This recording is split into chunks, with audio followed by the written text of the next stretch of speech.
ජීවිතේ.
Easter is linked to escape or departure. When will the victims of these attacks see the light of justice to escape from the grief that continues to disturb them? මානසික බලවියරු වේදී ගොදුරු අහිංසකයන් නාමයෙන් ඇස් හැර බලව් දඬුවමක් විඳ ඇත්ත කිසිවෙක් ඔවුන්ගෙන්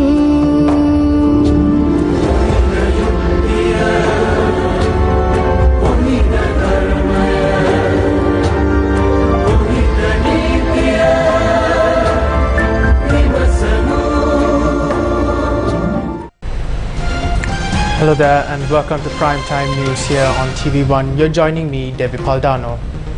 Now before we head into your stories in more detail, let's first take a look at your headlines this evening.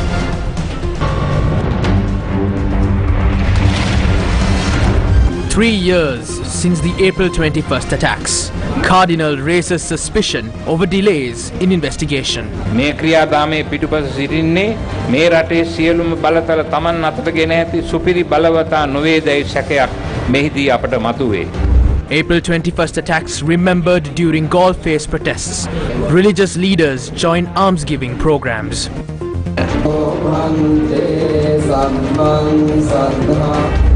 Controversy surrounding conduct of police over Rambukkada tensions. New ministers say problems will be solved. Decision to continue government under Prime Minister. Sri Lanka to obtain loan from India for fuel.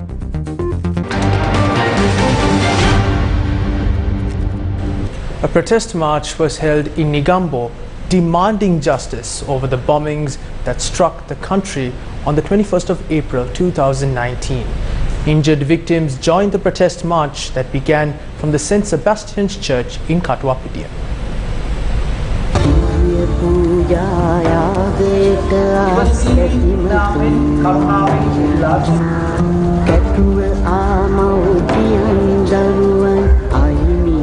Families of April 21st attack victims participated in a protest march carrying what was left behind by their loved ones. රටම අන්දය පොළුය පිහිවිය මන්දයේ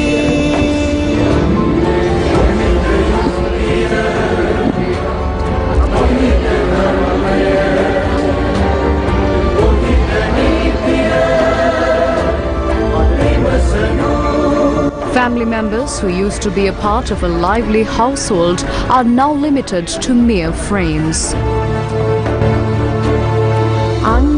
The heart-wrenching pain of those who have been injured for life is unbearable. මානසික බලවියරු වේදී උදුරු Where is justice for the victims of the April 21st attacks? ඇස් හැරබලව් අඳුවමක් විඳ ඇත්ත කිසිවෙක් ඔවුන්ගෙන් A protest march was held today demanding justice for the people who lost their lives in the April 21st attacks.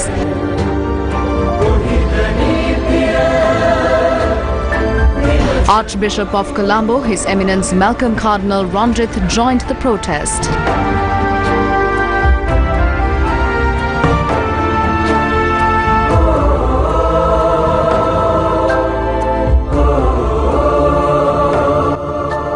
The protesters demanded authorities to serve justice promptly as 3 years have passed by with no answers.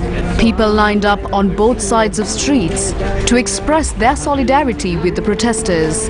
The explosions may have snatched away the lives of the people, but they haven't taken away the sensitivity of emotions that Sri Lankans have for one another.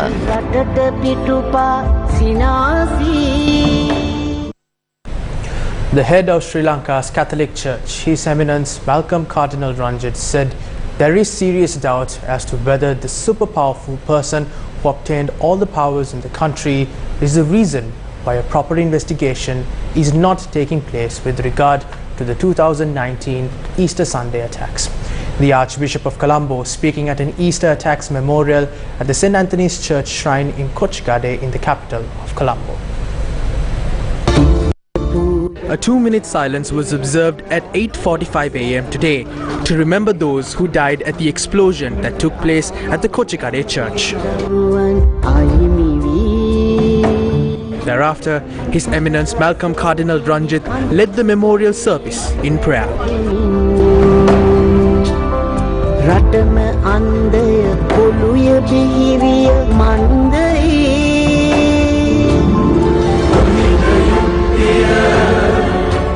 Religious leaders, the Indian High Commissioner and the US Ambassador were among those in attendance.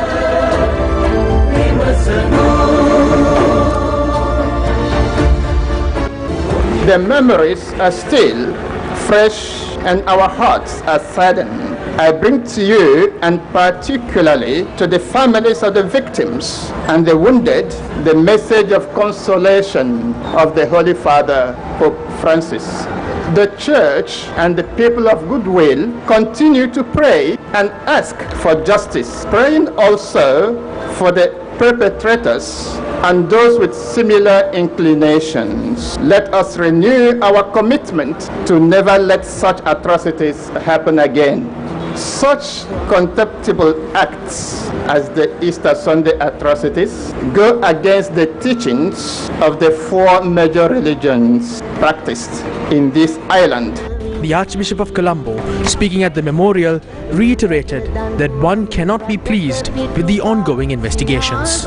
මේ ප්‍රහාර මාලාව පිටුපස ඉස්ලාමීය අන්තවාදයට It is now revealed that Islamist extremism was not only behind the Easter attacks and that it is a grand conspiracy. On the 7th of May 2021, former Attorney General Dapula de Oliveira, in an interview with Newsfirst's Zulfikar Farzan, has clearly mentioned that a conspiracy had taken place. It is still a mystery as to why action was not taken to detain and question Zaharan Hashim and his group after receiving information about their moves towards extremism, their weapons cache, and after receiving intel from Indian intelligence on 4 separate occasions about the imminent attacks. Kehele Rambukwala admitted that there was a link between Zaharan Hashim and military intelligence, and therefore it was said that they received some kind of payment.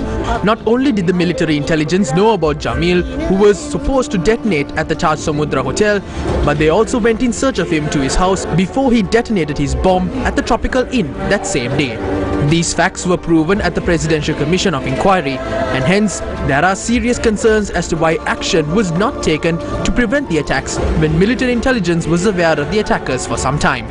In late 2018, a weapons training facility and a weapons cache with bomb-making material were also discovered in Manathavilluwa. However, no one can explain as to how these explosives and detonators got there. DIG Nalaka De Silva obtained a warrant to arrest Zaharan on the 9th of July 2018, and the DIG could not arrest Zaharan as a complaint was made by Namal Kumara alleging De Silva was linked to a conspiracy to assassinate the former president and the sitting president, and therefore De Silva was arrested while Zaharan was allowed to roam free. And it is clear that this was done to pave the way for the attack to be planned. The Presidential Commission of Inquiry report noted that former President Maithripala Sirisena did not summon the National Security Council to inquire into the largest weapons cache ever discovered in post-war Sri Lanka, and also did not agree with certain officials on their calls to arrest Zaharan Hashim and his group. The Presidential Commission of Inquiry has noted that the Attorney General must file a criminal action against Sirisena for the dereliction of his duties and criminal liability. However, the present Attorney General of the government has not taken action on this, and we can only assume that the present government is attempting to protect the former president, maybe because they fear of any sublinks being exposed.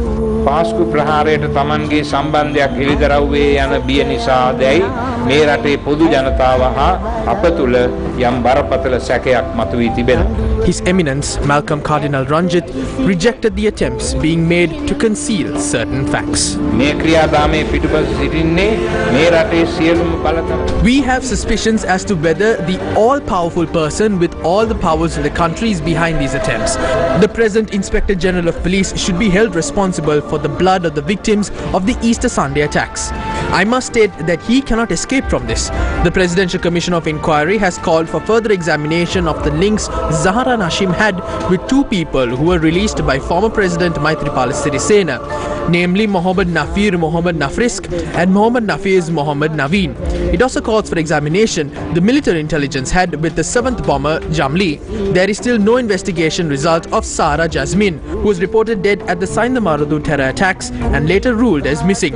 This raises serious concerns. In Parliament, it was reported that the FBI had directed a letter to the intelligence, and when a police officer was questioned about it, he had noted that it was their project. Why did military intelligence resort to such a thing? Why did they use Mathale Podi Zaharan, who was in their custody, and contact an ISIS spokesperson in Indonesia to ask them to claim responsibility for the attacks? Who is the military intelligence officer codenamed Sonic? If he did such a thing, why did he do it? One thing is clear. The government and the Attorney General is attempting to portray Zaharan Hashim, his group and other Muslim nationals who supported them as those who orchestrated the attacks. However, their attempts to not go beyond it and issue a clean slate to the political leaders, intelligence officers and police officers who were well aware of the attacks and disregarded the recommendations of the Presidential Commission is despicable. At the same time, the leadership of the country has backtracked on the promises made on the election stage, as he promised to serve justice and uncover the truth. But those are being cast aside, and many facts mentioned in the Presidential Commission report are being undermined.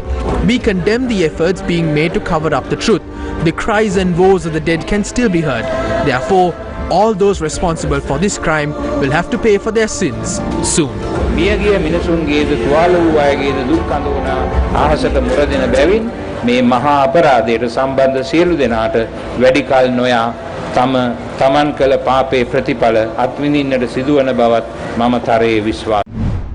A minute of silence was observed during today's parliamentary sittings after a proposal made by opposition leader Sajith Premadasa. Your members should wear black every day. That is because the April 21st attacks took place under your government. This is a sin, as the former Attorney General Dapula de Oliveira still has the responsibility to go to the CID and divulge whatever he knows if there was a conspiracy.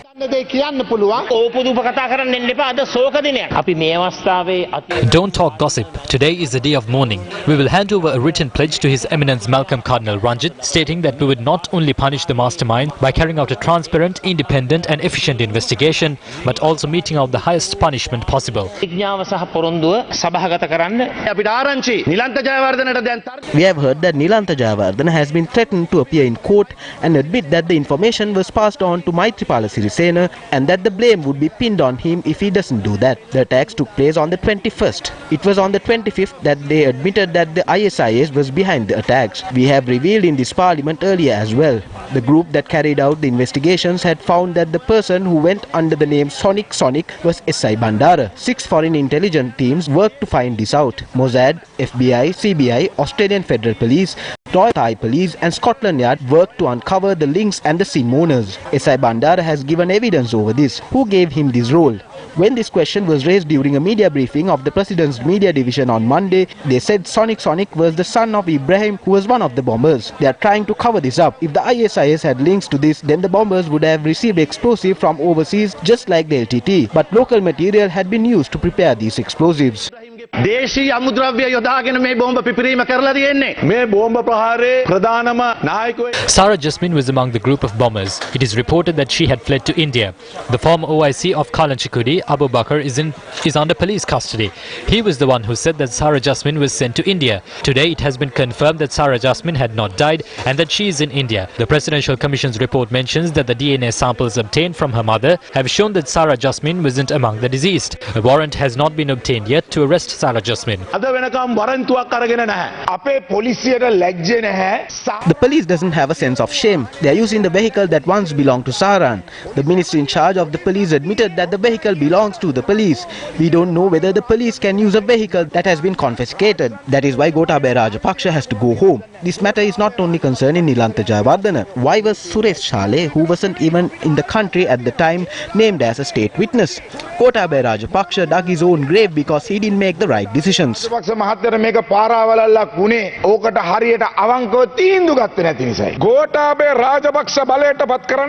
someone says that the bombings were carried out for Gotabaya Rajapaksa to come to power, then that person must be cursed.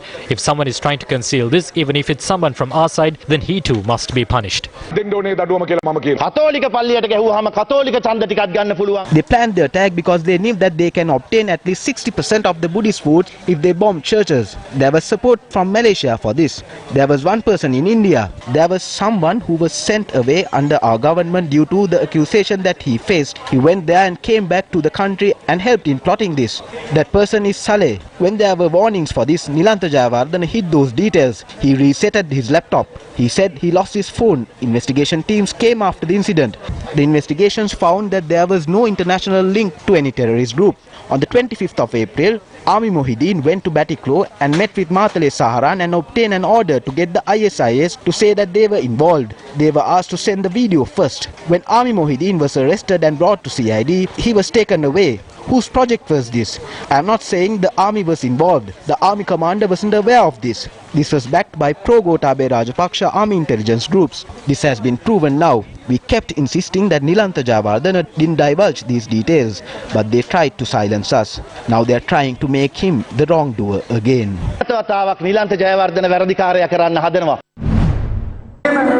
A service was organized at the St. Sebastian's Church in Qatar in memory of the lives lost during the April 21st attacks.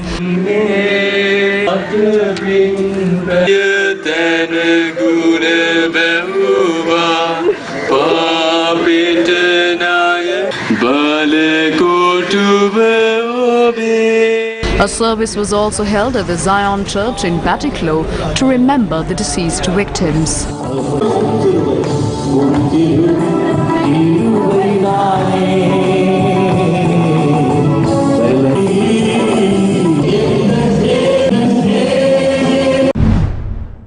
The National People's Power organized a protest march in Negombo.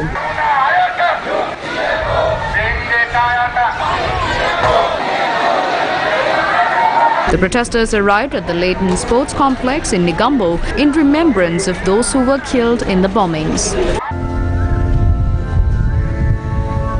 They spread racism in 2015. Their mandate was written in blood. The April 21st attacks was the climax of their hate. They practically showed how they spread their hate. They did that through the attacks. They carried out a coordinated series of bombings to gain power. The April 21st attacks was an act of murder. That is why the people have a reasonable doubt about who was behind the attacks. The people deserve an answer. How did these activities go under the radar? The authorities had clear information on everything that was happening. How did they fail to prevent this attack? Who is responsible for the government's failure to prevent this attack? Aren't they responsible for this attack? Can these sins go unpunished? There are many issues for which we need clarity. But why isn't the government revealing who was behind this attack? They're evading responsibility by not disclosing who is behind this attack. We have no faith that this government will bring justice to the lives that were lost.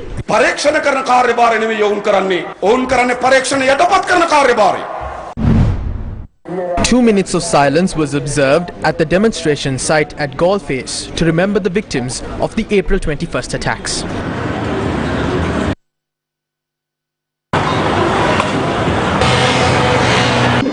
An almsgiving was also offered to the Mahasangha, where protesters were gathered opposite the president's office. 100 Buddhist monks were among those who attended the program. Catholic clergymen served lunch to the Mahasangha during the almsgiving.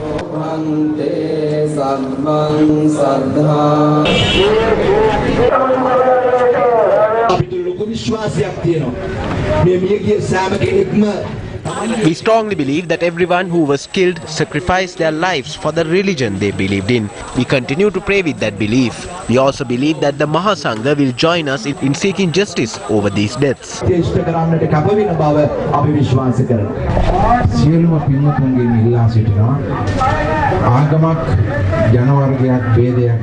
We are all here today for a peaceful tomorrow, irrespective of our religion or race. We oppose any act of violence. Therefore, don't try to stir violence in a society and disrupt this peaceful demonstration which has been going on for the past 12 days. Several religious leaders arrived at the demonstration site today in solidarity with Venerable Teripahas Sri Dhammatero, who is on a fast since yesterday morning.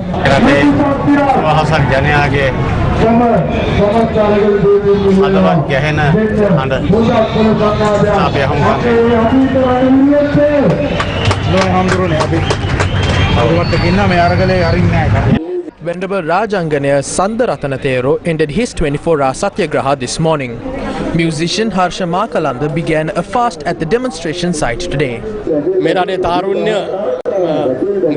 The youth in this country are suffering. They have many dreams. I hope that one day we will be able to unite as one country and achieve these dreams in a united Sri Lanka. The protesters also remember the protester who was killed during a demonstration in Rambukkana. Global human rights group Amnesty International says the calls for justice over the 2019 April 21st attacks should not be left unheard.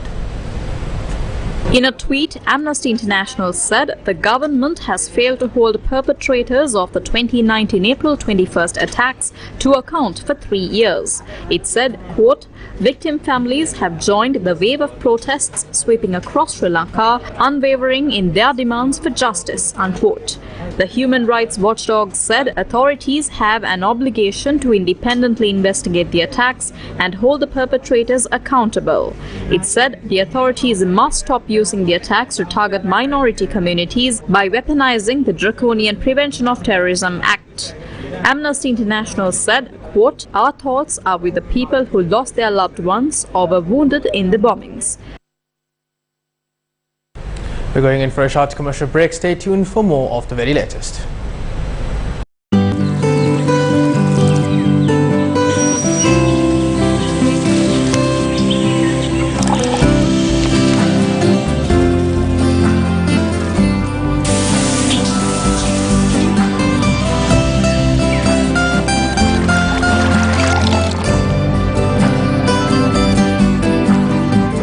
වෙරස පුරා ගලන මේ සතුට සුරක්ෂිත කරන්නේ Eslon Insight.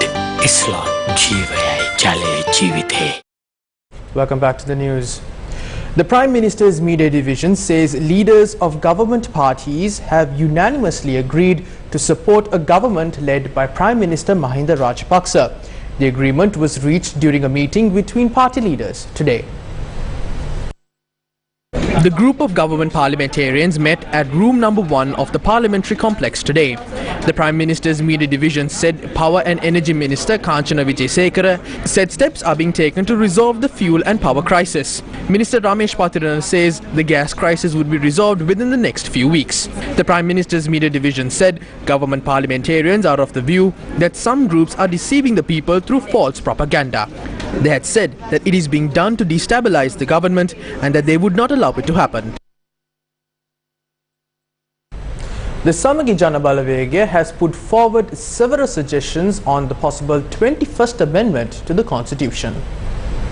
එම සංශෝධනය හරහා අපි විධායක ජනාධිපති ක්‍රමය අහෝසි කරනවා. අර නිකන් පෝස්ට් ඔෆිස් එකක් හැටියට We will be able to abolish the executive president through this amendment and re-establish the Constitutional Council. We will also completely abolish the provisions of the 20th Amendment and bring back the provisions of the 19th Amendment. We have outlined the provisions needed to establish independent commissions and good governance. Today we can see a people struggle in the country. Therefore, we would like to propose a new Council of State comprising of civil society representatives.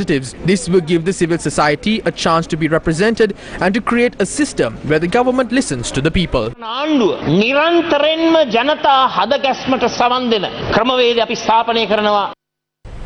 Amidst the economic crisis, the government is seeking another $500 million loan from India to purchase fuel. Foreign Minister G.L. Peiris has told Reuters that India has extended 2 credit lines worth $2.5 million as of now. He has further noted that discussions are ongoing with China, while attention was also paid to obtain assistance from Japan, the United Arab Emirates, Oman and Qatar as well, while pointing out that assistance from the International Monetary Fund will take about 6 months to reach Sri Lanka, adding that it will come in tranches. Foreign Minister G.L. Peiris has said that during the intervening period, the government needs to find funds to keep the people supplied with essentials. The Chinese embassy in Sri Lanka has said the Chinese Foreign Ministry and the country's International Development Cooperation Agency have announced that China will provide emergency humanitarian assistance to Sri Lanka to help its people overcome current difficulties. In a tweet, the Chinese embassy noted that details of the aid will be released in the coming days. Finance Minister Ali Sabri says Sri Lanka will engage with other nations on bilateral debt servicing. He made these comments during an interview with Bloomberg. Who's going to lead restructuring talks? What is the response so far? IMF program requires debt restructuring when they come to the finding that debt is not sustainable any longer. So creditors, a couple of them have reached out, and wherever they are, we are willing to meet them. Now we are in the process of appointing those financial and legal advisors. Are there any plans to do something like increase a tax, restore some other taxes that you got rid of? Yeah, we need to do it, but we need to sequence this properly because Sri Lankans have already been under pressure because of the depreciation. We have floated the dollar, as a result of which Sri Lanka has seen depreciation about 60 to 70% of their currency. We are working with the multilateralists and all the other institutions and think tanks. How do we do it? In November last year, the International Consortium of Investigative Journalists published the Pandora Papers. It exposed the hidden wealth of some of the world's powerful, including those in Sri Lanka. Now the consortium says Sri Lanka's investigations into the leak has been stalled. The International Consortium of Investigative Journalists said Sri Lanka's investigation into the revelations of the Pandora Papers has been stalled amidst an economic collapse. The papers revealed that former Minister Nirupama Rajapaksa and her husband Thirukumar Nadesan owned artworks and luxury properties in London and Sydney worth millions of dollars. In an article, ICIJ cited Human Rights Watch as saying there appears to have been little progress into the investigations on these revelations. ICIJ said Sri Lankan nationals identified in the Pandora Papers trove also included former bureaucrat Ramalingam Bhaskaralingam. He had used shell companies to invest in a school near Colombo and a London property worth more than $2 million. News First with the people. Crowds are gathering at Golface opposite the President's office opposing the government. Nisal Suryarachi brings us the latest. A large crowd is here and volunteers are talking. They are talking to the people who are here. They are addressing the public that has gathered here today. And they're here and they're expressing their anger and their displeasure through art, through chanting, through music. And this is how they are demanding the government to leave through a peaceful protest. I'm Nisal Suryarachi reporting for News First. I see how they robbed our country. We are not poor. They made us poor. We are not bankrupt. They made us bankrupt. Go home, Gota. Give us our money back, stolen money back. So we need this country to be a successful one. We have the most beautiful people. We have all the resources in Sri Lanka with ugly and smelly politicians. So we need our country. God bless Sri Lanka. We have been divided for so many years that, all the minorities, the Tamils, the Muslims, the Catholics, all of us have been sidelined. And this is the time for change. Human Rights Watch says Sri Lanka should investigate the use of excessive force by police during protests in Rambukkana on Tuesday. Human Rights Watch has called the use of force by the police as excessive during protests in Rambukkana on Tuesday. Associate Asia Director of Human Rights Watch, Patricia Gosman, said the use of live ammunition appears to be a flagrant misuse of lethal force. She added that people protesting against government policies that affect them shouldn't have to fear for their lives. Gosman said international law prohibits the use of lethal force by law enforcement officers unless there is an imminent threat to life. The director added that authorities must conduct a prompt and transparent investigation and take appropriate action against any wrongdoing. Authorities in the Italian city of Venice are pushing ahead with a plan to charge day trippers. The lagoon city is seeing a boom in tourist arrivals since the COVID-19 pandemic struck. The Italian city of Venice is planning to charge day trippers as an attempt to manage tourists. The 6-month trial project will begin in June and will come into effect in January next year. Day trippers will need to book ahead and pay between 3 and 10 euros to enter Venice. The charge would depend on how busy the city is on the day they want to visit. The city's tourism councillor Simone Venturini has said the bookings will have to be made through a website. Venice is a city built of 117 small islands that are separated by canals and linked by bridges. The city is planning to set a maximum of about 40,000 or 50,000 tourists a day. Those who stay overnight will be exempt from the new charge as they already pay a tourist tax. World Bank President David Malpass says the world is facing a human catastrophe from a food crisis arising from Russia's invasion of Ukraine. The World Bank president warned that record rises in food prices were pushing hundreds of millions of people into poverty. He told foreign media that, quote, it's a human catastrophe, meaning nutrition goes down. But then it also becomes a political challenge for governments who can't do anything about it. They didn't cause it, and they see the prices going up. Unquote. The World Bank calculates there could be a huge 37% increase in food prices, which is magnified for poor. The focus needed to be on increasing supplies across the world of fertilizers and of food, alongside targeted assistance for the very poorest. Shanghai further eased its weeks-long COVID-19 lockdown on Wednesday, today, in fact, despite mounting deaths and tens of thousands of new cases. But some residents are furious that uneven enforcement is still leaving them trapped at home. China's largest city is inching towards reopening as businesses and residents grow increasingly desperate over closures and food shortages. Faced with the country's worst virus outbreak in 2 years, Shanghai has confined most of its 25 million people to their homes since last month, doubling down on the Communist Party's zero-COVID approach. Let's now shift our attention to some local news. K-Gol Minister Vasana Navaratna today ordered the police to submit a report within 3 days on the investigation into the shooting of a protester in Rambukkana on Tuesday. What happened in Rambukkana? Several questions are emerging out of the incident that transpired in Rambukkana on Tuesday. Tonight, we take a closer look at some incidents which took place at the time of the protest. Do you remember how a three-wheeler was set on fire during the demonstration? Amateur footage shows how a three-wheeler was set on fire during the protest. A witness had told Kegalle magistrate Vasana Navaratna that he had witnessed the police setting fire to the three-wheeler. Police නිලධාරියෙක් ගිනි දෙයි. Police නිලධාරියෙක් ගිනි දෙන video ඔතන ඕන තරම් තියෙනවා. මං කරපු දේවලු තියෙනවනේ. වීඩියෝ පොලිසියෙන් කරපු දේවල් හෙට අනිද්දා වෙනකොට හෙළිදරව්. More witnesses made similar claims when lawyers visited the Rambukkana town yesterday. A police officer and an STF officer arrived at the location. 3 more people came behind them. A thin and tall person set fire into the three-wheeler. I saw it. Even my wife saw it. My brother was in the building on the other side. He and my sister-in-law had been watching this from a window there. 3 of them at the rail tracks had also seen it. Who set fire to the Bowser at that time? Yesterday, Newsfirst highlighted the movement of a person when the Bowser was set on fire. Let's take a look at this footage. Was it this man who was seen with a police officer spotted near the Bowser? A video is being circulated showing a man with a green t-shirt coming here and setting fire. His main target was to protect the 2 Bowsers of the police.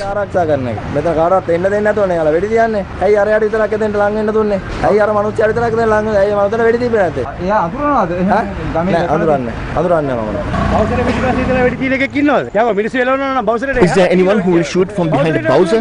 They have to stand on the other side and open fire if they are to disperse the crowd. If it had struck the Bowser, then they would have been the ones who caused it. How was Chaminda Lakshan killed during the protest? During a magisterial inspection yesterday, a witness had said that a police officer had given chase to Chaminda Lakshan at a by-road when giving chase to him. According to the witness, the victim had been shot when returning after attempting to protect a motorcycle that was parked on the road. The witness said he wouldn't reveal the identity of the police officer as he is a father of 3. මම උද්ඝෝෂණය ඇත්තටම කරා උද්ඝෝෂණේ හිටියා. නමුත් චමින්ද ලක්ෂාන් කියන පුද්ගලයා කිසිම හේතුවක් මත උද්ඝෝෂණයට සහභාගී වුණේ නැහැ. ඔහු ලෙඩෙක් පාර්ටි සත්කමක් කරලා තියෙන මුළු ඔළුවටම. ඒක නිසා ඔහුට වෙඩි තිබ්බා. ඇඹුල්ලාමේ පොලිස් නිලධාරියෙක් මම S2කටම දැක්ක වෙඩි තියෙනවා. ඊට පස්සේ දිගින් දිගට මිනිස්සුන්ට එලවලව ගහන්න ගත්ත වෙඩි තිබ්බා. Questions were raised in court whether the authorities had coerced the witnesses. During a sitting at the Kegalle Magistrates Court yesterday, it was revealed that correction fluid had been used in certain parts of the B report of the police. The police had filed a B report to court seeking an investigation at the location. It was revealed that correction fluid had been used to erase a line accusing the victim of committing an offence under section 298 of the Penal Code. The police apologized to the court for making changes without the permission of the court. The apology was tendered after defense lawyers raised strong objection towards erasing parts of the document using correction fluid. The police had then told court that disciplinary action would be taken after informing the IGP about it. Although the president tweeted about the Rambukkana incident, they have failed to ensure national security as they promised. They have failed to identify the suspect who set fire to a bus in Mirihana. They didn't have any clue about the person who was going to set fire to a Bowser in Rambukkana. A protest launched by a Sri Lanka Freedom Party member in Panudura was sabotaged by a councillor of the Sri Lanka Podujana Perumuna. They are adopting a new technique to suppress these demonstrations. When there is a protest, they send their henchmen to join these demonstrations. These men sabotage these demonstrations. They try to create divisions between these protesters. We need to remind everyone that these protesters didn't come here because of a lunch packet or alcohol. They are here because they are frustrated about all these issues. The latest development on this story is that Kegalle magistrate Vasana Navaratna has ordered the police to submit a report within 3 days on the investigation into the shooting of a person in Rambukkana on Tuesday. At the same time, the police said the senior superintendent of Kegalle, the police superintendent of Rambukkana and the officer in charge of Kegalle have been transferred to allow an independent investigation. The investigation has been handed over to the Criminal Investigations Department based on the instructions of the IGP. The full story of this will be available on our social media platforms. And with that, we wrap up primetime news here on TV1. For more news, log on to our award-winning website, that is www.newsfirst.lk. For the Newsfirst team, I'm David Paldano, along with a sign interpreter for tonight, Brian De Cruz. Take care and good night.